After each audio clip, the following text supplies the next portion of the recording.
Grazie Presidente, grazie agli organizzatori e grazie anche a voi ascoltatori. Mi dispiace. grazie agli organizzatori, grazie anche agli ascoltatori. E per me sia piacere che onore parlare qui a questo convegno, in questa bellissima villa, presente il professore Basso. Chiedo scusa però che da parte mia e anche da parte del collega Martin Kirnbauer che farò la relazione da solo perché Martin Kirnbauer non ha potuto venire a Torino perché lui lavora in questi stessi giorni come direttore ad un altro convegno alla Schola Cantorum Basilensis, Tanz als Musik. E vi chiedo scusa anche che questa collaborazione tra un inglese a Londra ed un svizzero a Basilea è redatto in lingua inglese. Mi dispiace. Ma cominciamo ascoltando un po' di musica, se va. Sì.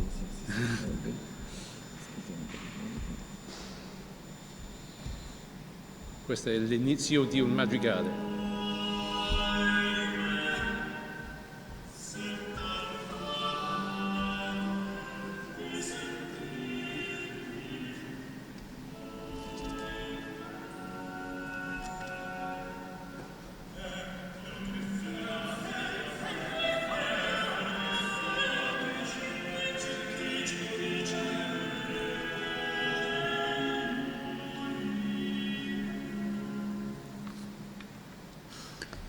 Our contribution deals with the unusual music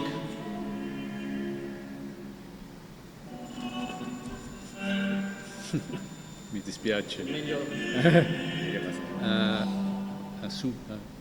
cominciato subito può tenere basso.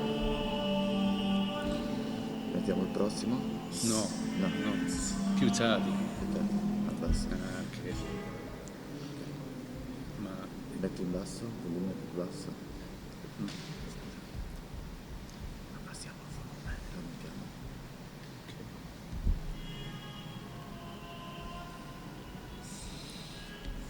Gli altri due sono più tardi. Sì, quando stop appena finisci. Okay.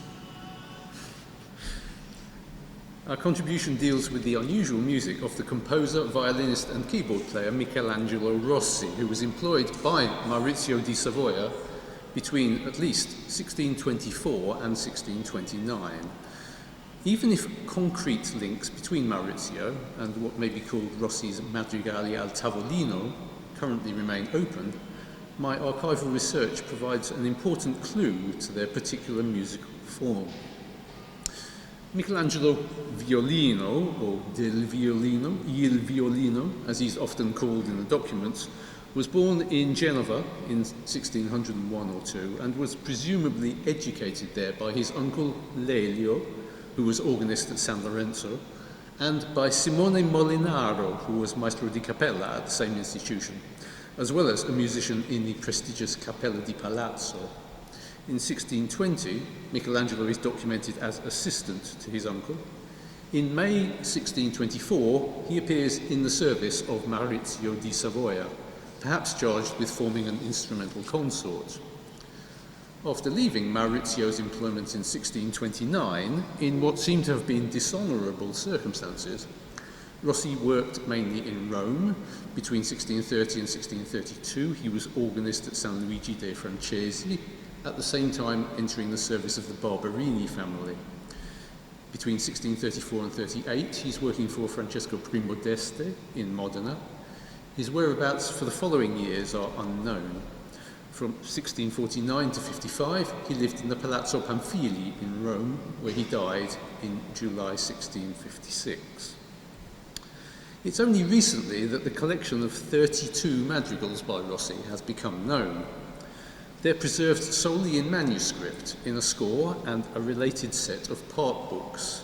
Both can be dated around 1650, and the score at least shows a relation to Christina, former Queen of Sweden, who handed it to Cardinal Decio Azzolino, her closest confidant and heir. Rossi's madrigals are unusual in a number of ways. On the one hand, for music from the second quarter of the 17th century, they seem conservative. These are polyphonic madrigals, composed in 5 parts with 2 tenor voices, conceived for a cappella performance without basso continuo. Such madrigals were considered old-fashioned, as a famous 1640 description by the Roman aristocrat Pietro della Valle attests. Observing that madrigals are now rarely composed and sung, he adds that it is appreciated much more when one renders it freely from memory and with an instrument in the hand, than when 4 or 5 companions are seen singing around a table with book in hand, which is too much like school and the study room. But on the other hand, Rossi's madrigals appear avant-garde in their vertiginous chromaticism and modulations, and they are strikingly vieltönig, a term which can perhaps be translated as many-toned or pluritonal, pluritonale, in the literal sense of using many different pitches. Rossi notates explicitly a total of 23 pitches in the octave, including C-flat and D-flat, and even the then highly unusual double sharps for F-sharp and C-sharp, which are written in the manuscript with 2 sharp signs, as here in the F double sharp at the beginning of the madrigal that we heard earlier. And in the tuning systems of the time, F double sharp was of course not the same pitch as G. Interestingly, and this can be seen as a hallmark of music that's vieltönig like this, the madrigals are preceded by the instruction that sharps and flats are to be sung only where they are notated. We might also say all the accidentals which are notated must be sung. The Janus-headed character of these madrigals raises the question of their dating and thus their contextualization. Since their discovery by musicologists in the early 1980s, this question has often been answered by pointing to Michelangelo's time with Maurizio di Savoia. Alexander Silbiger pointed to the atmosphere at the court of Cardinal Maurizio, and in particular to the 5-part polyphonic madrigals published by Sigismondo d'India in 1624, including a book dedicated to Maurizio. The dating by Margaret Ann Mabbott and Catherine Moore agrees with this, but also points to the possibility of a connection to the Barberini, as documented for Michelangelo Rossi in the 1630s. At least one madrigal must have been written later, since its text refers to the eruption of Vesuvius in December 1631. The first editor of Rossi's madrigals, Brian Mann, focuses primarily on stylistic arguments, although I know of no document that unequivocally links the madrigals to his service with Cardinal Maurizio. A wealth of archival, biographical and stylistic details support this hypothesis. The stylistic evidence is central and focuses on the presence in Maurizio's establishment of Sigismondo d'India, whose works may have provided Rossi with the impetus to compose his own madrigals. In fact, however, as Martin Kirnbauer notes, there are also a number of arguments in favour of a later dating for Rossi's madrigals, as certain circles in Rome showed a special interest in the ostensibly exclusive polyphonic madrigal, so that even a specific term was coined for it, madrigali al tavolino. It's surely not a coincidence that this term takes into account the table, as placed in the limelight by Della Valle, around which the singers gather with their part books. An eloquent antithesis to the musical performance al modo d'Orfeo by a single singer who accompanies him or herself on an instrument like Orpheus or like the lady with the lyre. The term cantare senza strumento al tavolino is first mentioned in passing in 1614 by Adriano Banchieri, who uses it to describe the performance of Monteverdi madrigals in the contrafact version of Aquilino Copino without continuo. In 1626, Banchieri explicitly labels one work as a madrigale da tavolino con 5 voci semplici, with the performance note that this and other pieces non ricercano basso continuo. In 1678, the castrato and papal maestro di Cappella, Domenico d'Alpane, described both the especially cherished qualities of the madrigali al tavolino and the venue where they were heard, in academies, private gatherings in the palaces at which learned topics as well as poems were discussed, and music was also performed, documented, as we know, in the milieu of Cardinal Maurizio, the Accademia dei Ziosi, as well as the Barberini and even Christina of Sweden. Of all musical compositions, says D'Alpane, the madrigali al tavolino have always occupied the first rank at the academies. They are the most sublime of all forms, since one finds in them the essence of harmony combined with the most consummate learnedness and an incomparable beauty of melody, which vividly expresses the truest sense of the poetry in order to move the emotions of those who listen. Another indication of the sublime and scholarly qualities of such madrigals is their transmission in score in addition to the part books, since this allows for a silent study of their contrapuntal subtleties, as well as an instrumental performance on a keyboard instrument. Apart from the older print of Tutti i Madrigali di Cipriano d'Errore of 1577, which is explicitly designated as being scored to be played and for students of counterpoint, the model here is above all Gesualdo's madrigals, published in score in 1613 by Michelangelo Rossi's teacher, Simone Molinaro. The, at first glance, apparent proximity of Rossi's madrigals to those of Gesualdo has always been highlighted by musicologists. For example, in the rather problematic formulation of Catherine Moore in her New Grove article on Rossi, saying that the extreme chromaticism of his madrigals looks back to Gesualdo. Now, it's true that in the 17th century, Gesualdo was regarded as a model, a master of his age.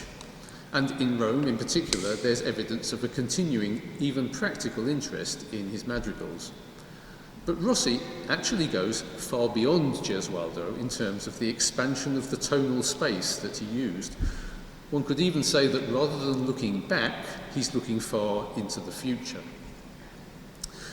A possible explanation for Rossi's extended tonal space, as we heard in the madrigal earlier, is provided by my archival finding that in Maurizio di Savoia's household in the mid-1620s, Rossi had access to a particularly unusual harpsichord. The evidence comes from the archives of the d'Este family at the Modena Archivio di Stato, specifically records relating to Cardinal Alessandro d'Este, who had close connections with Cardinal Maurizio. Jean Seignier at this Convegno and Jorge Morales, in an article this year, have pointed to their analogous roles in 1620s Rome as cardinal princes with similar political allegiances, and who were even assigned the titular deaconries of the same churches. It was thanks to Alessandro that in 1608 his half-nephew Alfonso married Maurizio's sister Isabella. The Palazzo di Monte Giordano, where Maurizio lived from 1623, was the former Rome residence of 3 d'Este cardinals, including Alessandro. And Maurizio was also fascinated by their famous Tivoli residence, the Villa d'Este, echoes of whose gardens can be seen here at the Villa della Regina. Alessandro even appointed Maurizio as one of his executors. The Modena archives preserve several inventories of Alessandro's possessions that were made after his death on May the 13th, 1624, including 2 large, neat copies. Item 157 in these inventories is a harpsichord with an ordinary keyboard, and the unnumbered following item is another of the late Ippolito Cardinal of Ferrara with 2 keyboards called cimbalo armonico, with its case and legs painted in the grotesque style. And then on the following page, the harpsichord opposite, loaned to the most serene Cardinal of Savoy, Maurizio. The inventory entry for the cimbalo armonico was first published by Giuseppe Campori as long ago as 1870 and reprised more recently by Carmelo Occhipinti and thence Barbara Gelfi. But to the best of my knowledge, this loan of the instrument to Maurizio di Savoia was not registered before my own paper presented in Basel in 2017. So what was this cimbalo armonico? Now, 3 elements of the inventory description here suggest that it was an archicembalo invented by Nicola Vicentino. Vicentino described his archicembalo in detail, with information for constructing it, in his treatise L'antica musica ridotta alla moderna pratica, published in Rome in 1555, and dedicated to his then patron, Cardinal Ippolito II d'Este, known as the Cardinal of Ferrara, referred to in the description as the owner of the cimbalo armonico. The archicembalo and the later archiorgano had 2 keyboards, one above the other, with 36 notes in the octave. And in Vicentino's main tuning system, it had keys for both double flats and double sharps. Vicentino said that this enabled the revival of the classical Greek genus called the enharmonic, enarmonico. And by the early 1600s, the words enarmonico, inarmonico, and simply armonico were all used to describe keyboards with more than 19 notes in the octave. So it seems that Maurizio's cimbalo armonico was almost certain to have been a Vicentino archicembalo. Barbara Gelfi was the first to discover and publish correspondence relating to the cimbalo armonico between Cesare d'Este, Duke of Modena and Reggio, and 2 of the d'Este family's representatives in Rome, though Barbara Gelfi omitted all references to Cardinal Maurizio, which I'm showing here. On the 10th of July 1624, the d'Este agent Nicola Molza reported that he had traced the instrument, he doesn't say where, when compiling the inventories of Alessandro's possessions, mentioning that it carried Ippolito d'Este's coat of arms, that the experts say it is in perfect condition, and that Maurizio had expressed an interest in it. A week later, Cesare asked for the instrument to be sent to Modena when it is convenient to do so. But evidently, Maurizio borrowed it instead, and still had it more than a year later, because in October 1625, Duke Cesare asked another of his Rome agents to send the instrument to Modena, and received the reply that Molza should be consulted about loaning it to Maurizio, because although it had never been sold, nor had it ever been returned to the d'Este household. The neat copy inventories also show that Maurizio was expected to pay for the harpsichord, but probably didn't. If we follow the cross-reference here to a later opening of the inventory, in the section where incoming payments from debtors are registered, we find that there's a blank space where the amount that Maurizio paid should be. He probably paid nothing. It's unclear whether Maurizio ever returned the instrument to the d'Estes. I found no later trace of it in the d'Este archives, and there's also no sign of it, however, in the inventories of Maurizio's possessions made after his death in 1657, though that's probably not surprising in view of his complicated life. But the presence of Vicentino's archicembalo in Maurizio's milieu in the mid-1620s may now offer an explanation of some of the peculiarities of Rossi's madrigals, especially in their exploitation of what Vicentino, alluding here to his archiorgano, called the richness of harmony and steps which the instrument possesses, due to so many notes being added to the ordinary keyboard. In Rossi's 32 madrigals, there are a multitude of examples where the composer seems to be inspired by these tonal possibilities. For example, Occhi un tempo mia vita, setting a madrigal text by Giovanni Battista Guarini, like Oimei, which I played earlier, begins with a harmonic tour de force. Rossi uses 17 different steps in this madrigal. The 7 diatonic notes, all of them also with a sharp, as far as E sharp and B sharp, plus...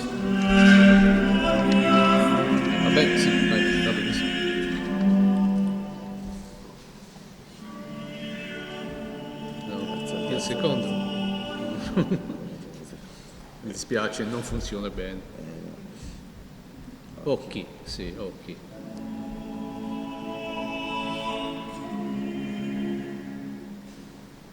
Suoniamo al...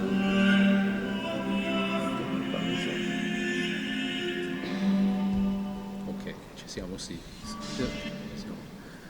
He uses, in the first two bars, he moves between a sonority built on A to one on C sharp, on B and G, changing from major thirds to minor thirds in a really unusual way.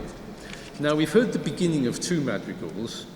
We hear now the ending of another Guarini setting, Come sian dolorose, where Rossi perhaps goes even further in sonare fuor di strada, to use the words of Girolamo de Ruta, and he finally carries us into the void.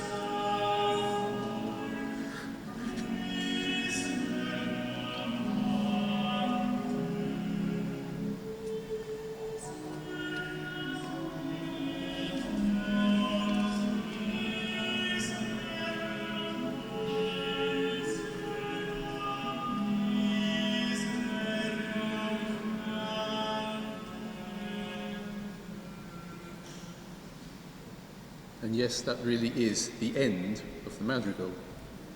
These Rossi recordings were made by the vocal ensemble Domus Artis, with Johannes Keller playing instruments including the reconstruction of Vicentino's archiorgano in Basel. And it's interesting that even before I found the archival evidence, Johannes Keller himself felt from his performing experience that Rossi must have had access to a keyboard akin to Vicentino's, because Rossi's rhetorical and profoundly expressive juxtapositions of these distant sonorities are not just impossible to play on ordinary keyboards, but they can be played and indeed conceived quite naturally on keyboards like Vicentino's. Indeed, they're closely related to the music that Vicentino himself composed to be sung with his keyboards. And it's interesting that no fewer than 3 composers who enjoyed Maurizio's patronage in Rome in the 1620s appear to have used double flats or double sharps. Already in 1621, Romano Micheli had published a canon whose resolution requires B double flat. Sigismondo d'India, who worked for both the Savoia and the d'Este families, published his 7th book of 5-voice madrigals in Rome in 1624, with a dedication to Maurizio dated the 1st of August that year, after Maurizio gained possession of the cimbalo armonico. And one madrigal in the collection, Udite lagrimosi spiriti d'Averno, moves to the sharp side as far as sonorities built on the bass notes E sharp and B sharp, with the latter almost certainly including F double sharp in the alto. The alto part book is not known to survive, but Brian Mann's reconstruction is almost certain to be correct, as shown here, because the sonorities contain no fifth above the bass, unless the alto sings F double sharp. It therefore seems possible that rather than, or in addition to, d'India influencing Rossi, as Mann suggested, both of them were influenced, as indeed Gesualdo had been, by Nicola Vicentino's cimbalo armonico. Grazie.